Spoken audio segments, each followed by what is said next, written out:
തിരുവനന്തപുരം സ്വദേശി സുമയ്യയുടെ നെഞ്ചിൽ guide wire കുടുങ്ങിയ സംഭവത്തിൽ പ്രത്യേക മെഡിക്കൽ ബോർഡ് രൂപീകരിക്കണമെന്ന് ജില്ലാ മെഡിക്കൽ ഓഫീസർക്ക് നിർദ്ദേശം നൽകി പോലീസ്. സുമയ്യയുടെ പരാതിയിലാണ് അന്വേഷണ സംഘത്തിന്റെ ഇടപെടൽ.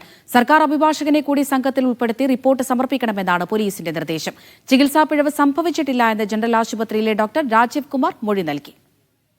ആരോഗ്യവകുപ്പ് മെഡിക്കൽ ബോർഡ് രൂപീകരിച്ചിട്ടുണ്ടെങ്കിലും ഇതിനു പുറമെ പ്രത്യേക മെഡിക്കൽ ബോർഡ് വേണമെന്നാണ് പോലീസിന്റെ ആവശ്യം.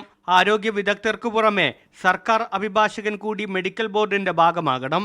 സുമയ്യയുടെ ചികിത്സയുമായി ബന്ധപ്പെട്ട എല്ലാ കാര്യങ്ങളും വിശദമായി പഠിച്ച് മെഡിക്കൽ സംഘം റിപ്പോർട്ട് നൽകണം. ഇക്കാര്യം ആവശ്യപ്പെട്ട് കന്റോൺമെന്റ് ACP ജില്ലാ മെഡിക്കൽ ഓഫീസർക്ക് കത്ത് നൽകി.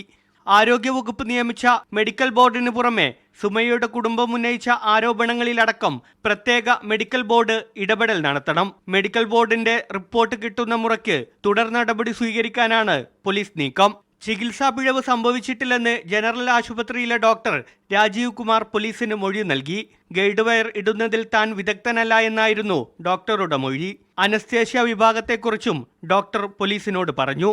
മീഡിയ 1 തിരുവനന്തപുരം.